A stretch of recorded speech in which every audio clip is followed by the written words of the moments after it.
शशिमोना मुखर्जी।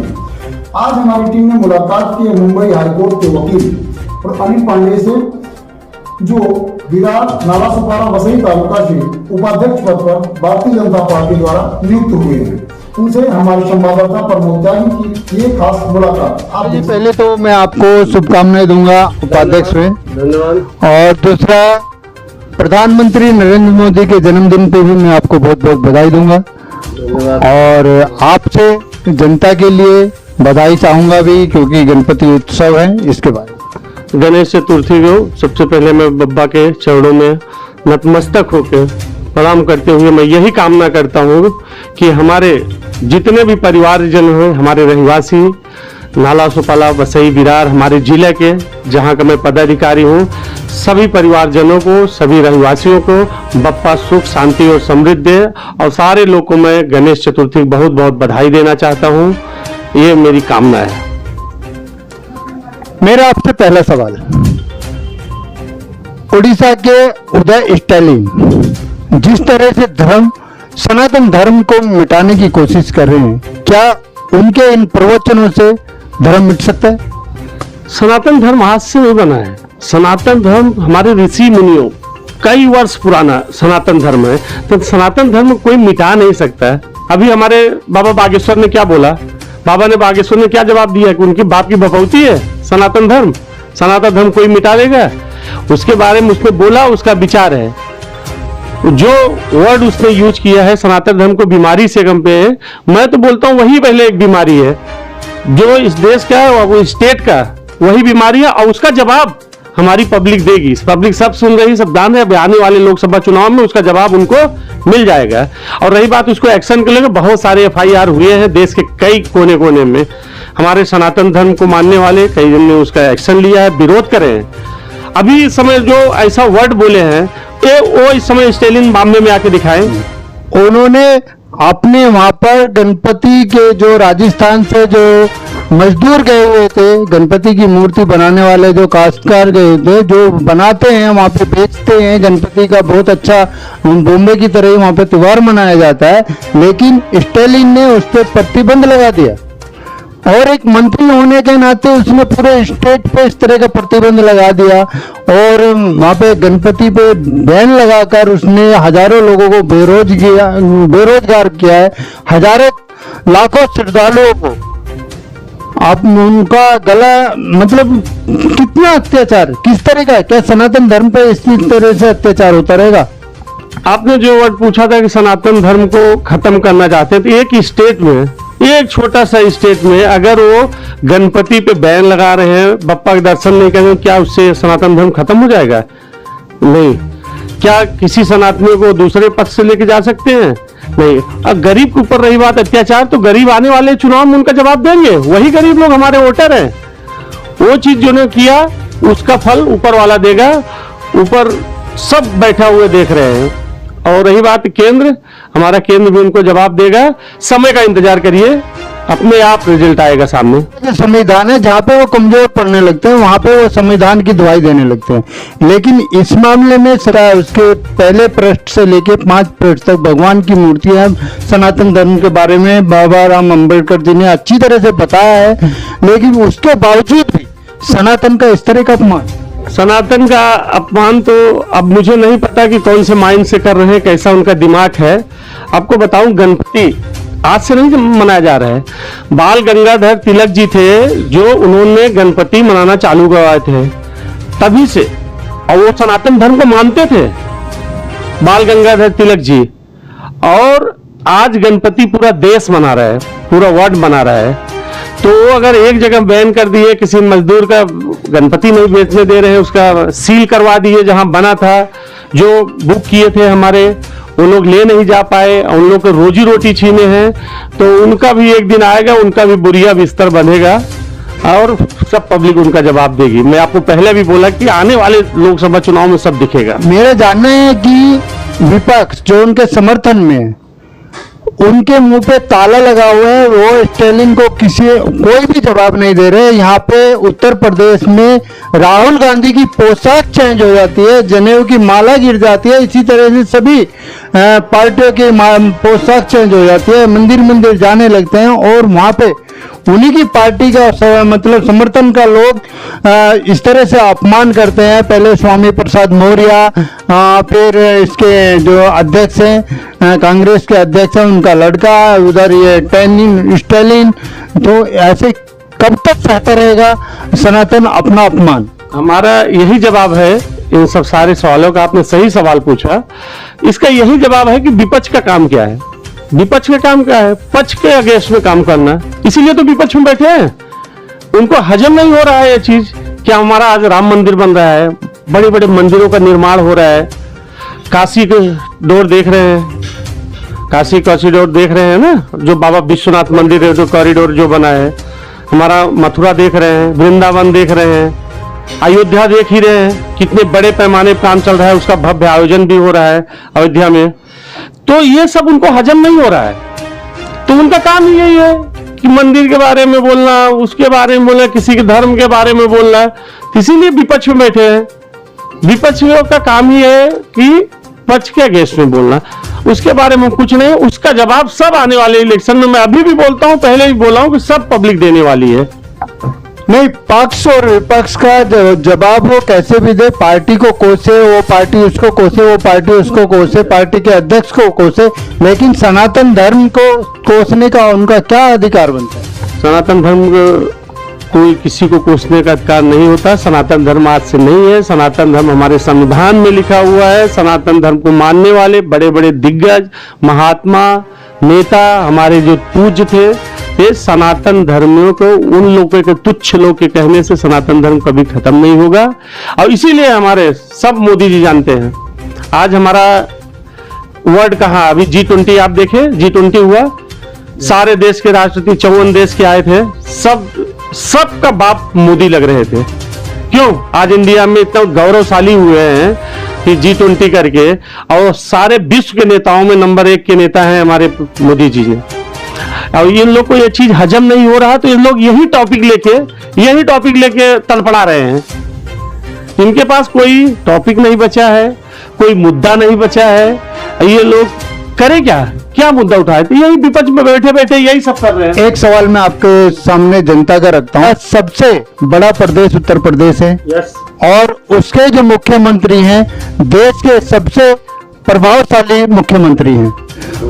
उनके होते हुए स्वामी प्रसाद मौर्य ने रामचरितमानस पर सवाल उठाए और रामचरितमानस के पन्ने फाड़े और प्रभु राम पे सवाल उठाए। अगर उसकी नाक में नकेल उसी समय पे डाल दी गई होती तो आज उदयगिरी स्टालिन की ये हिम्मत नहीं होती। ऐसा क्यों नहीं हुआ? अगर नकेले मतलब फिर दोनों में अंतर क्या हो गया? आदमी बोलता है ना कि भाई ये आदमी ने गलत काम किया, वो आदमी वही दूसरा भी करे तो क्या? हमारे योगी जी जो काम कर रहे हैं ना, ये स्वामी प्रसाद मौर्य को तो अपना, उनको तो मिलेगा, वो मिलेगा, समय का केवल इंतजार करिए, समय का केवल इंतजार। मेरा मतलब नकेल से ये है कि नकेले मतलब संवैधानिक तौर पे उसको रासुका लगाई जा सकती थी, उसको जेल हो सकती थी। अभी ईडी का भी पिछले हफ्ते हुआ, देखेंगे नहीं? स्वामी प्रसाद मौर्य के ही दोस्त हैं जिसके यहाँ पड़ा, सपा के ही आदमी थे ना। ईडी ने कितना कैश पकड़ा, कितना वो किया। स्वामी प्रसाद मौर्य उन्हीं के हैं, लेकिन वो किसी के नहीं है, बिन पेदी की लोटा है। मैं बता रहा हूँ, स्वामी प्रसाद मौर्य के कोई भी स्टेटमेंट से कुछ फर्क नहीं पड़ता। हमारी जो आज दुनिया में यूपी जो काम कर रहा है, जो काम यूपी कर रहा है, कोई भी प्रदेश इतना काम नहीं कर रहा है। हमारा रोड बन रहा है, हमारा हाईवे बन रहा है, हमारे स्कूल कॉलेज बड़े बड़े इंजीनियरिंग कॉलेज बन रहे हैं, मंदिर बन रहे हैं, देवस्थान बन रहे हैं। तो ये सपा कोई काम नहीं कर पाई है। सपा की भी गवर्नमेंट कुछ काम नहीं, तो उनको बस यही मुद्दा है कि साढ़ खुले में भाग रहे हैं, यहाँ दौड़ रहे हैं, एक्सीडेंट हो रहा है। अरे देश में और क्या चल रहा है वो देखिए ना। और बाबा ने अभी तो आप सुने होंगे, आप तो पत्रकार हैं, जानते ही होंगे, बाबा ने बोला कि अभी गाय, जो गौ माता को रखेगा, हर एक गाय के पीछे 900 रुपए एक परिवार को मिलेगा। गाय का दूध भी खाएं और 900 रुपए, अगर 5 गाय रखे हैं तो 9 × 45, 4,500 एक घर के आदमी को मिल रहा है जो गांव में बैठे हैं। तो बाबा इतना अच्छा काम कर रहे हैं कि इन लोग को हजम नहीं हो रहा है, तो ये लोग यही अनाप शनाप बकेंगे, स्टेटमेंट देंगे, तो उसके बारे में सब जनता जवाब देगी 2024 में। फिर मैं बोलता हूँ कि जनता का जवाब इसी से होगा, केवल जो रिजल्ट आएगा। जहाँ पे देश की उन्नति की बात आती है, G20 की मीटिंग हुई है, उस मीटिंग का वर्ल्ड पे क्या प्रभाव पड़ा और देश में क्या उन्नति होने वाली है? वर्ल्ड का यही प्रभाव पड़ा कि जैसे मोदी जी ने साबित कर दिया कि हमारा देश सोने की चिड़िया था और है भी।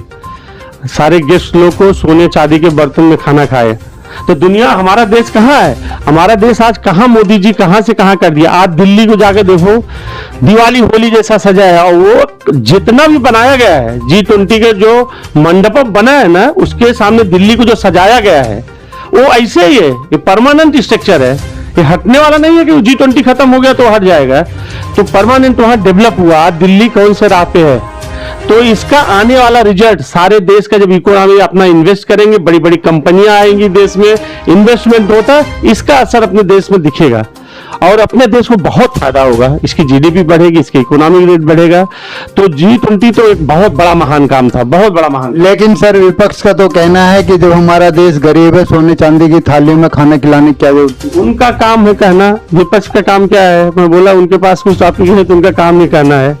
तो विपक्ष जो है कहने तो, विपक्ष के कहने से कुछ फर्क पड़ता नहीं है। और हमारे मोदी जी ने जो काम किया है वर्ल्ड लेवल सोच के, G20 आज तक तो नहीं हुआ था अपने देश में।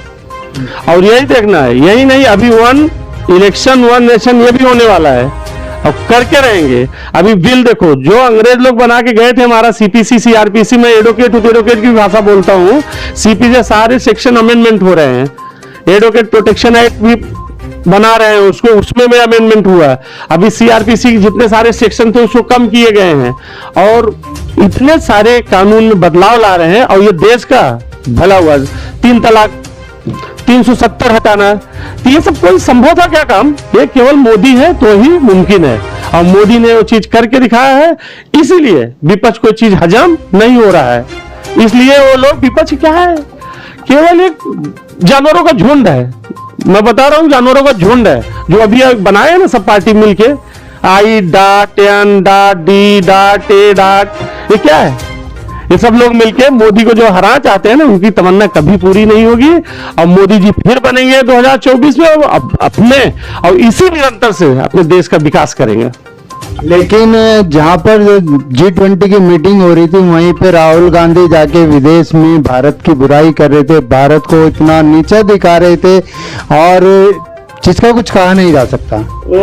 तो इससे देश के विदेश मंत्रियों पे क्या असर पड़ेगा? विदेश मंत्री जानते हैं कि हमारे राहुल जी कैसे काम करते हैं, इसलिए कभी देशवासी तो राहुल भाई को पप्पू भी कहते हैं, राहुल जी को। हाँ, तो उनका जो मानसिकता है ना, यही मानसिकता देश के प्रति। जो आदमी देश का, तुम देश की सरकार में हो और एक देश की बहुत बड़ी पार्टी लेके चल रहे हो, और अपनी देश की जाके बुराई कर रहे हो। कोई अपने परिवार की बुराई करता है बाहर? करता है? कोई नहीं करेगा। तो इनकी मानसिकता वही देख लो, क्या मानसिकता है हमारे देश के प्रति, क्या मानसिकता है उनको। तो ये तो मेरे को तो कोई स्टेटमेंट देने का वही नहीं है कि राहुल के बारे में क्या बोलूं, राहुल जी के बारे में। अभी मैं 2 देश के बारे में बात करता हूं।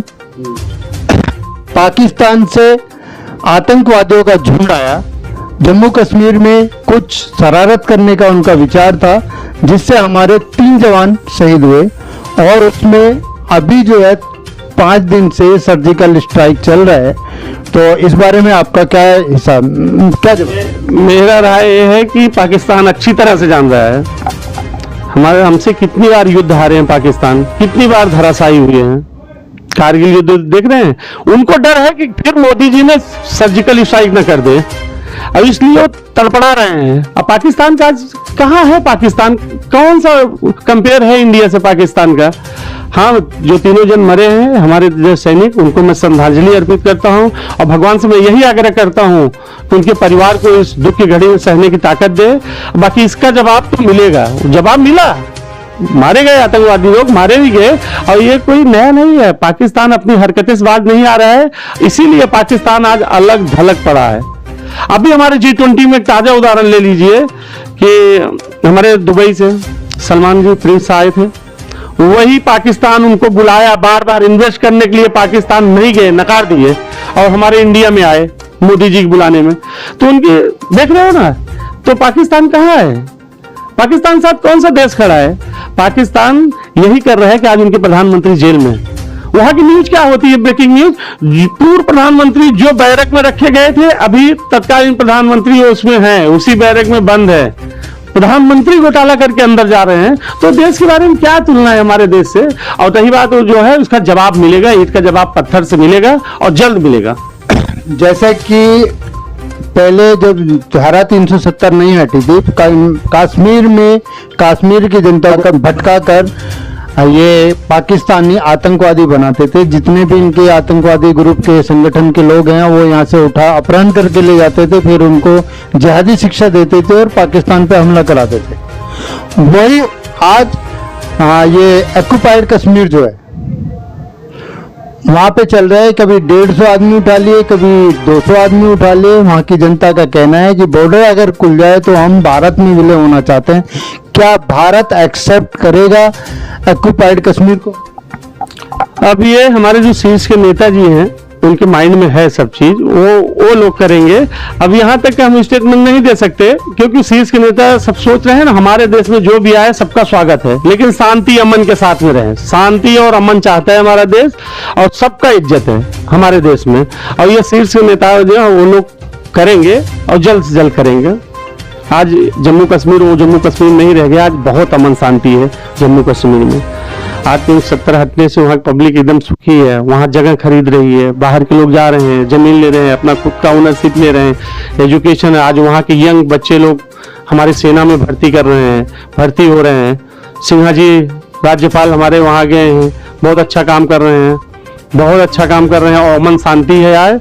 लेकिन वो जो छोटे तुच्छ लोग आते हैं, आतंकवादी लोग ना, उसका जवाब उन लोग को मिल जाता है तुरंत। सिन्हा जी का ही कहना है कि ऑक्युपाइड कश्मीर जो है वो जल्दी ही खुद पे खुद हमारे देश में विलय हो जाएगा। डेफिनेटली तभी मैं आपको बोला ना कि जो हमारे शीर्ष में बैठे हुए नेता हैं ना, वो सब सोच रहे हैं क्या करना है, कैसे करेंगे। सब अपने टाइम पे बहुत आराम से हो जाएगा, बहुत शांति से। और भी बहुत सारे बदलाव होंगे, कमी बहुत जल्दी बदलने वाला है जम्मू कश्मीर।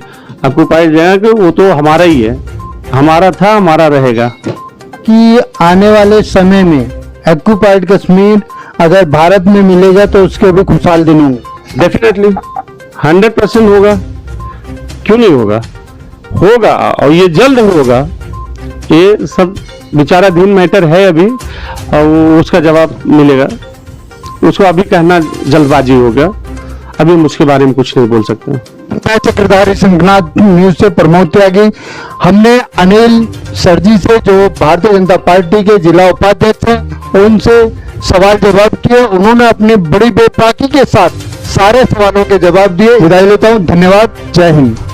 हमारे संवाददाता प्रमोद त्यागी ने अनिल पांडे जी से सारे मुद्दों पर सवाल किए हैं, और पांडे जी ने बड़ी ही सरलता के साथ उन सारे सवालों के जवाब दिए हैं। आपको हमारी ये वीडियो कैसी लगी, इसका जवाब आप कमेंट बॉक्स में दे सकते हैं। हमारे चैनल को लाइक, सब्सक्राइब, फॉलो करें। जय हिंद, जय भारत।